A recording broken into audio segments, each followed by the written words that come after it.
Assalamualaikum warahmatullahi wabarakatuh. Sebelumnya, perkenalkan nama saya Anton Fernandes, NPM 22411017 dari kelas manajemen 22A. Di sini saya akan membahas materi aspek penilaian bisnis.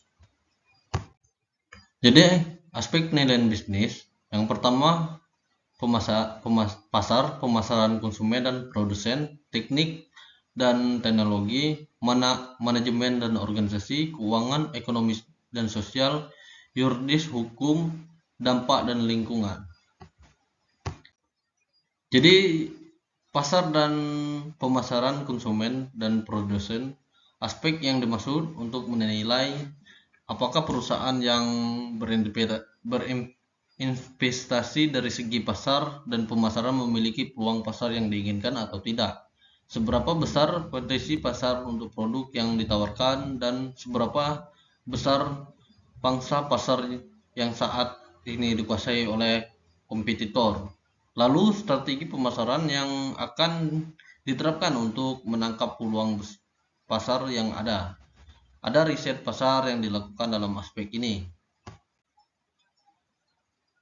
Aspek dan pasar meliputi seberapa besar area pasar, mengukur dan memperkirakan permintaan dan penawaran, pertumbuhan permintaan, tren dan proyeksi, persaingan antara produsen, siklus hidup produk, ketergantungan bisnis pada produsen dan konsumen dan sumber daya alam.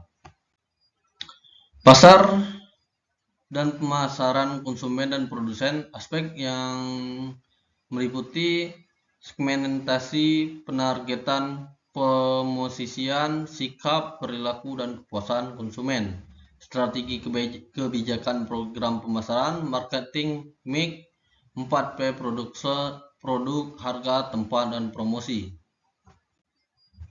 Aspek teknis dan teknologi. Pada aspek ini akan ditelitikan adalah lokasi usaha, apakah kantor, pabrik, atau gudang. Analisis juga tata letak ruang dan lokasi strategis. Kemudian analisis penggunaan teknologi pada karya atau padat modal. Jika padat karya itu memberikan kesempatan kerja, namun jika padat modal maka sebaliknya. Aspek teknis dan teknologi, pemilihan strategi produksi, pemilihan dan perencanaan produk yang akan diproduksikan, rencana kualitas, pemilihan teknologi, rencana kapasitas produksi, manajemen inventaris, jenis teknologi, pengawasan kualitas produk, peralatan dan mesin, lokasi pabrik, tata letak pabrik, perkembangan teknologi. Aspek dan organisasi. Aspek ini menilai manajemen bisnis, struktur organisasi yang ada, proyek yang sedang dikerjakan dan berhasil jika dilakukan oleh orang-orang profesional melalui perencanaan, pelaksanaan hingga pengendalian. Pelajari juga struktur organisasi, apa yang dibutuhkan dalam jenis ini. Aspek manajemen dan organisasi, membentuk badan usaha, rencana kerja, struktur organisasi, koordinasi dan implementasi, dan pengendalian. Aspek keuangan, penelitian dan dalam aspek ini dilakukan untuk menilai biaya apa yang akan dikeluarkan dan berapa biaya yang akan dikeluarkan. Penelitian dalam aspek ini dilakukan menilai biaya apa yang akan dikeluarkan dan berapa biaya akan dikeluarkan. Teliti juga beberapa pendapatan yang akan diterima jika proyek selesai. Aspek keuangan, jumlah dana yang dibutuhkan, struktur biaya, sumber, pemilihan investasi, beli atau sewa, koperasi,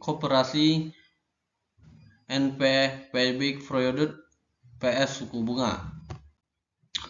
Aspek ekonomi dan sosial. Penelitian dalam aspek ekonomi adalah untuk melihat seberapa besarnya dampak jika proyek ini dilakukan. Apakah dampak ekonomi yang dihasilkan seperti apakah adanya peningkatan pendapatan masyarakat, apakah mereka bekerja di pabrik atau di luar lokasi pabrik. Apakah dampak sosial yang dihasilkan seperti ketersediaan sarana dan prasarana seperti jalan, jabatan, telepon, air, pendidikan, dan tempat ibadah. 6. Aspek yuridis hukum. Aspek ini membahas masalah keabsahan dokumen perusahaan. Secara lengkapnya memulai dari bentuk badan usaha hingga izin yang dimiliki. Legitimasi menjadi pentingnya karena menjadi dasar yang dapat dipegang jika terjadinya masalah kemudian hari. Aspek yang dampak lingkungan ini merupakan analisis yang paling dibutuhkan saat ini karena setiap proyek dilakukan untuk berdampak besar bagi lingkungan sekitar, baik di darat, air, udara yang pada akhirnya akan berdampak pada kehidupan manusia, hewan, dan tumbuhan di daerah sekitar. Mungkin itu saja yang dapat saya jelaskan. Saya akhiri. Wassalamualaikum warahmatullahi wabarakatuh.